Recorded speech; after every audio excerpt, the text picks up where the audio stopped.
अगर आप मछली खाने का शौक रखते हैं तो ये खबर आपके लिए बेहद ज़रूरी है।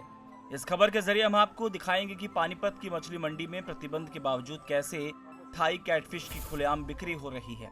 दरअसल विदेशी थाई कैटफिश, जिसे थाई मांगूर भी कहा जाता है, पर्यावरण के लिए खतरा बनती जा रही है। लेकिन सुप्रीम कोर्ट द्वारा भारत में प्रतिबंध लगाने के बाद भी पानीपत जिले में इसे खुलेआम बेचा जा रहा है और इन्हें रोकने वाला कोई नहीं है। आपको बता दें कि हरियाणा में मछली मंडी सिर्फ 3 जिलों में बनाई गई है: पानीपत, यमुनानगर और फरीदाबाद। पानीपत जिले की मछली मंडी में थाई कैटफिश की खुलेआम बिक्री हो रही है और अधिकारी इस पर कोई कार्रवाई नहीं कर रहे हैं। दरअसल थाईलैंड में विकसित की गई ये मछली की ये प्रजाति मांसाहारी है। ये मछली गंदे पानी में भी तेजी से बढ़ती है और सभी जलीय जीवों को चट कर जाती है। वहीं 2019 में एनजीटी द्वारा इसे लेकर निर्देश भी जारी किए गए थे, जिसमें लिखा था कि विभाग के अधिकारी टीम बनाकर निरीक्षण करें। जहां भी इस मछली का पालन या बिक्री हो रही है उसे तुरंत नष्ट करें। ऐसी मछलियों के बीज को भी नष्ट किया जाए और नष्ट करने में खर्च होने वाली राशि भी उसी व्यक्ति से ली जाए जो उस मछली को पाल रहे हैं। वहीं जब इस बारे में पानीपत जिले के डीएफओ से बात की गई तो वो इस तरह अनजान बन गए जैसे उन्हें इस बात की सूचना ही नहीं है।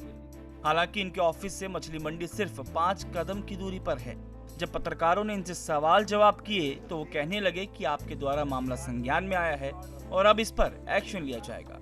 थाई मांगूर को बैन किया गया था बिकॉज ये बहुत ज़्यादा कार्निवोरस है और दूसरी मछलियों को खा जाता है, और डर यही था कि जो हमारा इंडियन फिश फार्म है उसको डिस्ट्रॉय कर देगा, इसलिए इसको बैन किया गया। सर बिक्री पे प्रतिबंध है इसकी? नहीं, बिक्री पे शायद प्रतिबंध नहीं। जब सर पालने पे प्रतिबंध है। और आपकी मंडियों में ही, जो आपकी मंडी है उसमें ही बिक्री है सर ये? तो हम कब जब देखते हैं तो हम एक्शन लेते हैं उस पर। सर अभी भी देखिए आप जाके, अभी भी वहाँ बिक्री है। तो मंडियों में हमारा जाना कम होता है एक्चुअली। सर आप ही के साथ ही दुकान है? बिल्कुल लगती मंडी है सरकार, आप ही के नीचे बैठे साथ ही हैं दुकानें। तो हम ऑफिस के काम से मंडी में कम ही निकलते हैं।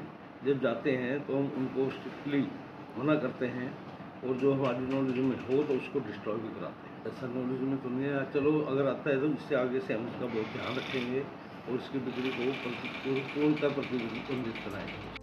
थाई मांगूर मछली को वर्ष 1998 में सबसे पहले केरल में बैन किया गया था। इसके बाद सरकार ने इस पर एक्शन लेते हुए सन 2000 में पूरे देश भर में इसकी बिक्री और पालने पर रोक लगा दी थी। लेकिन अधिक मुनाफे के चक्कर में पानीपत जिले में तालाबों और नदियों में कुछ लोग थाई मांगूर मछली को पाल रहे हैं, क्योंकि ये मछली 4 से 5 महीने में ही 2.5 से 3 किलो तक वजनी हो जाती है और बाजारों में इसकी कीमत कम होने के कारण गरीब तबके के लोग इसे आसानी से खरीद लेते हैं। दरअसल थाई मांगूर पर इसलिए प्रतिबंध लगाया गया है क्योंकि ये मछली मांसाहारी है और सभी पानी के जीवों को खा जाती है। वहीं जहां गंदा पानी होने की वजह से अन्य मछलियां ऑक्सीजन की कमी के कारण मर जाती हैं, तो ये मछली गंदे पानी में भी जिंदा रहती है। ऐसे में इसका सेवन करना सेहत के लिए भी घातक साबित हो सकता है। जब इस बारे में सामान्य अस्पताल के डॉक्टर अमित कुमार से बात की गई तो जरा सुनिए उन्होंने क्या कहा। जो थाई फिश को फीड दिया जाता है, आर्टिफिशियल फीड से ग्रो की जाती है।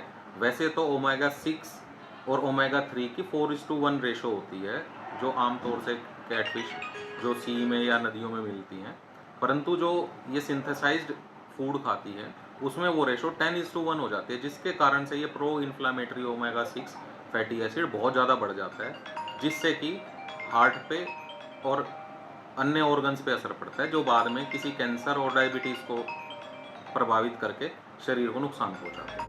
डॉक्टर्स का कहना है कि इस मछली को खाने से कई प्रकार के कैंसर जैसे बड़ी शारीरिक रोग उत्पन्न हो सकते हैं। इसलिए भारत में इस मछली की बिक्री पर प्रतिबंध लगा हुआ है, लेकिन बावजूद इसके पानीपत जिले में प्रशासनिक अधिकारियों की नाक के नीचे थाई कैटफिश को बेचने का व्यापार फल फूल रहा है। ईटीवी भारत के लिए पानीपत से राजेश कुमार की रिपोर्ट।